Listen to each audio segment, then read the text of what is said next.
Right now I've got all of my side pieces cut to rough length, and I shot the end on my shooting board, and I've got them all dimensioned now to their respective thicknesses. And so the next thing is I need to cut these all to their final length, and I'm going to mark that out and cut those, and then I'll shoot them on my shooting board. So let's see, pretty much the exact same way that I did it the first time, where I rough cut them, except for this time I'll probably mark all the way around just to make sure that I can get as clean of a cut as possible before I take it over to the shooting board. So that's what I'm gonna do. I will get these all ready to rock.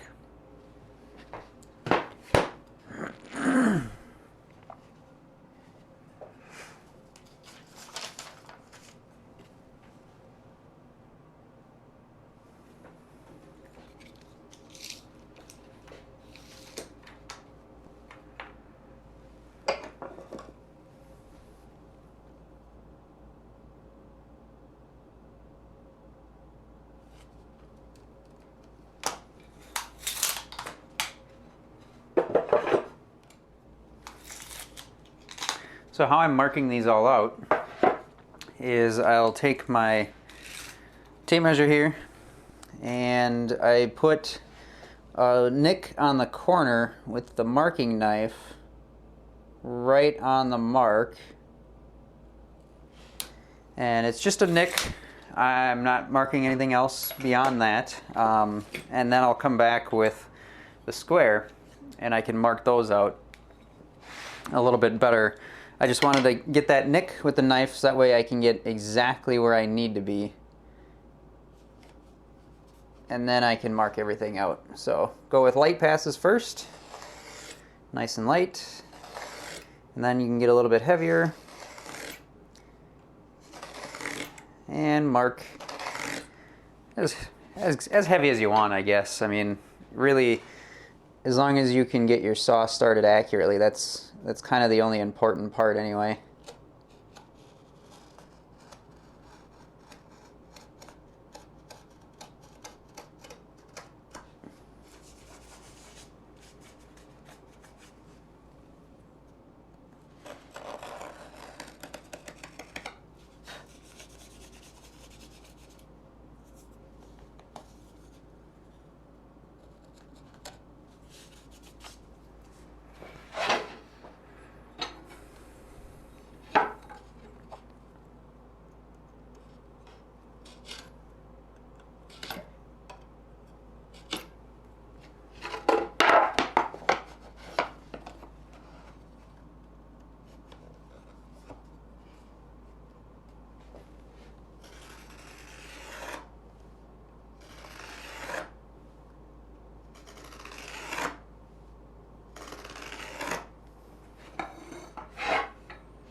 One thing that's kind of important too is that whenever possible, always mark from the same edge. So since this is the edge that I marked off of, and I know that the other corner down on this end here, this is the edge that I had against the fence, and this is the end that I shot on the shooting board. So I just marked a little square here, so I know that this angle is perfectly square.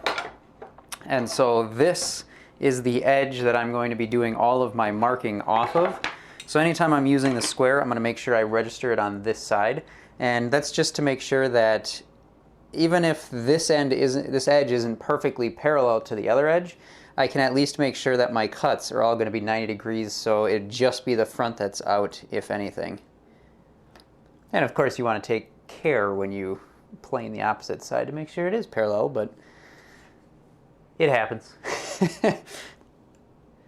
So basically what I do is I take my marking knife, I put it in that little nick, that I made when I was marking it with the tape measure, and then I lightly score first with gentle pressure up against the square. And the reason you don't want to go too hard with the knife right away is because it's pretty easy to get off track if you do. It might just wander out, or it might push the square out of square off the edge like this, and neither of those are desirable. So I'm just going to go ahead and mark out the other, well, 2 3/4, I guess, pieces, and then I will get to cutting them out.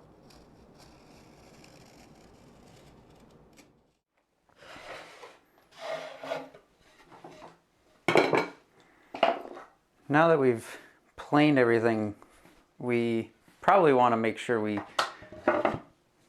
keep some of the debris off of the workbench, just because it could easily dent the pine because it is pretty soft. So that's why you'll see me doing this a lot. Once again, I've got my bigger tenon saw, and I just put it in that knife wall that I started and cut away.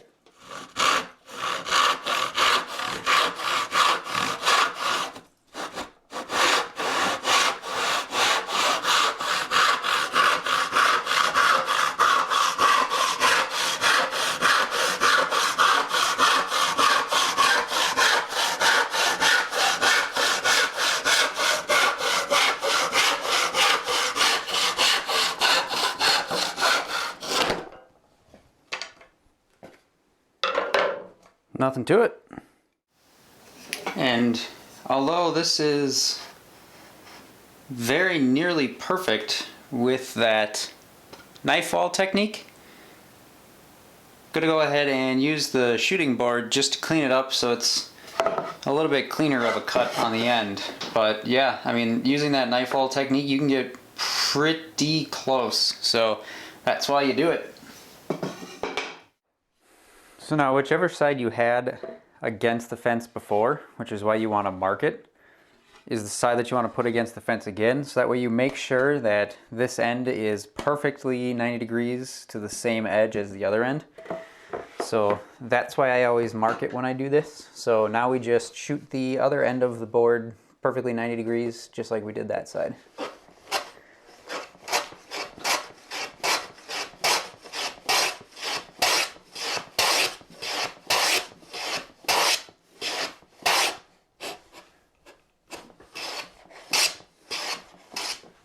And then the other thing that we're going to want to do is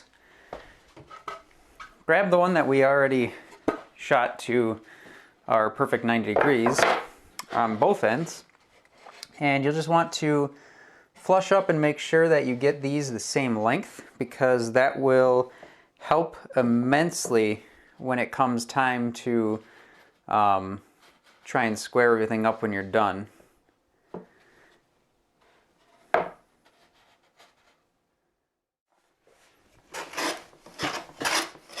So now here's a good example of where a shooting board can be pretty useful. Is you can see that on this one I kind of left in my knife line just a little bit on this end, and what we'll be able to do with the shooting plane is sneak right up to that line and stop just when we get there.